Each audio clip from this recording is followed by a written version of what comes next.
जो traffic jamming की problem है that is because of multiple reasons. Overtaking तो होती होती है, साथ ही साथ कुछ कुछ जगह पे हम जानते हैं कि ऑलमोस्ट सिंगल स्ट्रेचेस हैं, स्पेशली इन मेहाड़ शालगढ़ी जहाँ पे शूटिंग स्टोन आ रहा है। जब शूटिंग स्टोन एक तरफ से आ रहा है, हमने ट्रैफिक रुकवाया है, तो साइमल्टेनियसली पीछे पाइल अप होता जाता है ट्रैफिक, और फिर उसका क्लियरेंस वर्क होता है। क्लियरेंस वर्क के बाद हम सिंगल साइड चलाते हैं, क्योंकि वहाँ पे मेहाड़ पे रोड का कंडीशन ऐसा भी नहीं है कि वहाँ पे डबल साइड ट्रैफिक साइमल्टेनियसली चल सके। तो जब सिंगल साइड ट्रैफिक चला रहे होते हैं तो जो दूसरी साइड है वहाँ पे पाइलिंग अप होती चली जाती है, और फिर लोग जो है वो लेन डिसिप्लिन को मेंटेन नहीं करके रखते, कोई ना कोई बीच में से वहाँ ओवरटेक करता है, और फिर जब सामने से गाड़ी आती है तो फिर वो चोक हो जाता है। सो मेजर रीज़न जो मुझे दिखाई देता है वो यही होता है। तो इस चीज़ को प्रिवेंट करने के लिए हम चलानिंग जो है वो काफ़ी ज़्यादा करते आए हैं, पर अभी इसके ऊपर थोड़ा सा पब्लिक डिसेमिनेशन एंड अवेयरनेस साथ ही साथ हम कर रहे हैं।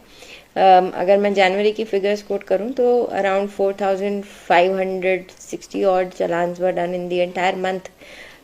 इन जनवरी। सेम इन दिसंबर में अराउंड 6000 चलान किए गए थे। अभी पिछले 2 दिन के अंदर अंदर हम अप्रॉक्सीमेटली 299 हमने करे, परसों करे थे, और कल हमने अराउंड 350 चलान्स किए। Now we have started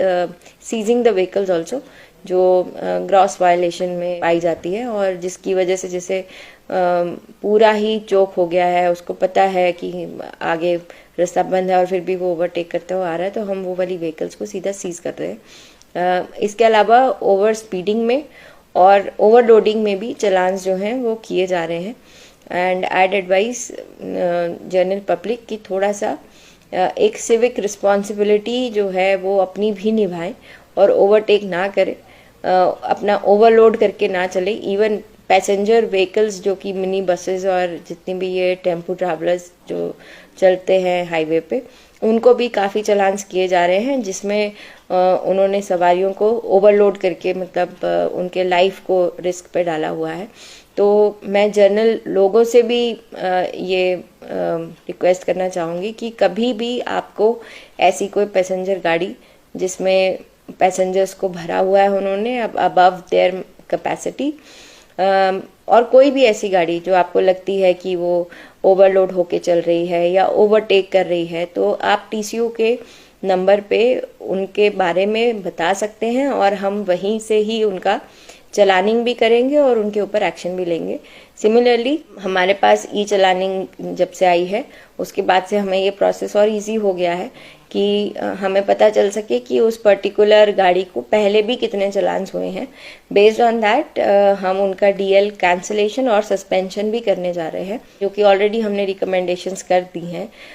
to the concern department. Similarly जो भी गाड़ियां एक्सीडेंट्स में इन्वॉल्व हैं, स्पेशली फैटल एक्सीडेंट जिसमें किसी गाड़ी ने किसी को हिट कर दिया है और उसमें पैसेंजर की डेथ हो गई है, उनके डीएल कैंसलेशंस के लिए भी हम ऑलरेडी ट्रांसपोर्ट डिपार्टमेंट को लिख चुके हैं। और जिसमें नॉन सीरियस एक्सीडेंट्स जिसमें किसी की डेथ नहीं हुई है बट गलती ड्राइवर की है, रैशली चला रहा था या फिर वो ओवरटेक करते हुए किसी को हिट करके गया है, तो उसके अंदर उनकी गाड़ियों को सस्पेंशन के लिए लिखा जा चुका है, और जिस पे कार्रवाई बहुत ही जल्द होगी। पब्लिक से अपील करूंगी कि वो हम ट्रैफिक पुलिस को कोऑपरेट करें, ओवरटेक ना करें। जितनी हमारी कैपेसिटी है, जितना हमारे पास मैन पावर है, हमने वो सब डिप्लॉय की हुई है, और हम अपील भी कर रहे हैं अपनी बाइक्स पे जो हम अनाउंसमेंट्स करते चल रहे हैं, हम उसमें अपील भी कर रहे हैं आपसे। बट अगर आप तब भी नहीं सुनेंगे तो ऑफकोर्स ये बात है कि हम लोग चलान करेंगे, एक्शन लेंगे, व्हीकल सीज भी होंगे उसके अंदर, but we will take stringent measures to ensure कि लेन डिसिप्लिन मेंटेन हो और कोई ओवरटेकिंग की वजह से जामिंग